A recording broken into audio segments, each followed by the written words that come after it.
તો રામ રામ ડાયરન ભાઈ, કેમ છો બધા મજામાં જઈશો ને? વાગવામાં આવ્યા બેન, હમણાં બ્લોગ મેલવાની મિત્રો આરો થઈ જતી. આમ તો ક્યાંય જવા આવવાતું નહીં ને આમ તો ઘણી વાર આરો કરી જ છે મિત્રો. એટલે આમ તો 3 થી 4 દિવસ ત્યાં એકેય બ્લોગ આપણો આવ્યો નથી. આજથી આવી જાય બજારમાં ચાલુ કરી દીધા છે પાછું વૈસારે એકાદ સુધી કદાચ ગેપ રહે. એટલે કેશોદ આવી ગયા ને હવે જમવાનો ટાઈમ થઈ ગયો. રાજુભાઈનો આપણે જમણવાર બપોરા કરવાના છે અને આથણાની બહેણી પણ લઈ આવ્યા છે.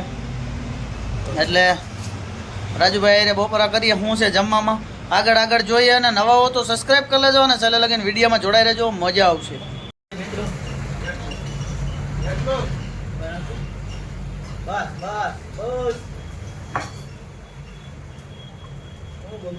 રાજુભાઈ ને નાસ્તો કર્યો, બપોરા કર્યા. રામ રામ ડાયરા ને આજે ભરતભાઈ બપોરા કર્યા ભાઈ રાજુભાઈ ત્યાં. એની રાજુભાઈ ખાખતી, દહીં, થેપલા ને અથાણું. This is thepla.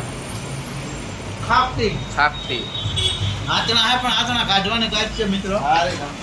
અમથી દહીં વાળી એમાં નખાય નહીં ને આચણા બગડી જાય. લોહી નાખવા દો એમને મોયરા વગર ખાખતી જવા દીધી આજ. લાઈવ હોય એમાં મિત્રો, બીજું કાંઈ ના હોય. આની અંદર બી હોય, વિટામિન બી અને વિટામિન સી બે હોય. ચક્કર આવે હમણાં, થોડું ખાવું પડે આવું. હાલો બાય બાય. તો મિત્રો આ ચણાની ટેસ્ટ ગાય લેવાની છે આજે. રાજુભાઈ લઈ આવ્યા છે. તમે ખાવું? 250 ની બહેણી આવી છે સ્પેશિયલ દુકાન હતું. એટલે ટૂંકમાં શું છે, દુકાને ખાવા સારું લઈ આવ્યા છે મિત્રો. એટલે તમારે પણ જમવું તો આવો. બટાલાની ભેરું સવાણું હાલતું હતું ઉદઘાટનના દિન. કોઈ આવ્યું નહીં એટલે એમ તો થોડું ગોઈતું હતું પાછું દેવાના છીએ. હા એમ આવ્યા હતા ફરી. અને હવે ઝપાટો બોલાવીએ. તમારે પણ ખાવું હોય તો હાલો. ખાખતીની સિઝન આવી ગઈ છે. અમે આમ તો અને 4-5 પરોઠા હે અને મને ખાવા બેહાડો. પણ હું એકલો ખાઈ જાય. રાજુભાઈ ભીખા રહે એમ ને. તો હા એ ખાખતી મળીએ તો હું ખાઈ લઉં. આપણે મોરવાની તો હોય નહીં. હા કાંઈ ન હોય, લગન જેવું જ હોય. આજનો પણ સ્વાદિષ્ટ છે મિત્રો. સ્વાદિષ્ટ મિત્રો અત્યારે તો હવે ઉનાળાનો માહોલ આવી ગયો ને ધોકાર તપે છે તડકો. અને આમ તો કેશોદ દુકાનની અંદર જ છે અને ડબલ માળ છે. એટલે આ ઓલું શું કહેવાય ભાઈ, સેક્શન છે. એટલે મિત્રો એટલો ગરમી અને તડકો ના લાગે અને ઉપર ડબલ માળ છે એટલે એનો તપાડો પણ ના લાગે. એટલે આજ તો આખો દી દુકાને જ આમ તો ટાઈમ કાઢ્યો છે મિત્રો. અને વિવેકભાઈ રાજુભાઈ એની રીતે ગોઠવાઈ ગયા. અને પરોઠા ને દહીં અને ખાખતીની પણ મોજ માણી અને ખાવાની પણ મજા આવી. ને હવે કંઈક ઠંડુ મગાવીએ એવો કંઈક પ્રોગ્રામ છે. તો વિવેકભાઈ લેવા જાય. શું લેવું ભાઈ? શું ખાવું? શ્રીખંડ ખાવું?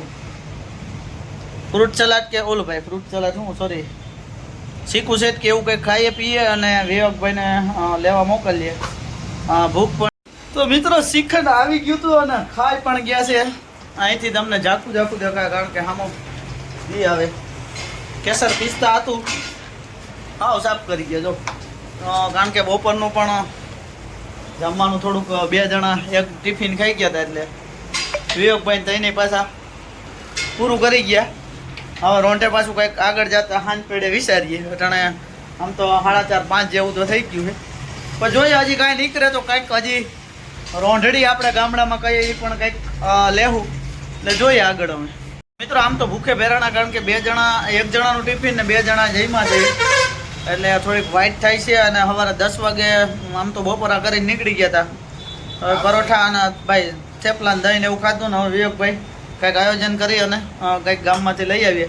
વિડીયોમાં સલાહ જોડાઈ રહેજો. આજ તો દુકાનની અને કેશોદની મોજ જ માણવાની છે.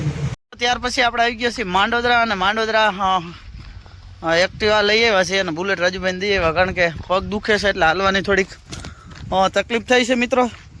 એટલે આજ તો દુકાને કેશોદે આટા ફેરે ને આનંદ આમ તો જઈમાં અને 2 કલાક આરામ કર્યો. અને મિત્રો અને છેલ્લે લગીને વિડીયો જોઈ બદલ આભાર, ધન્યવાદ. ને રામે રામ ડાયરાને મળીએ આગલા બ્લોગમાં.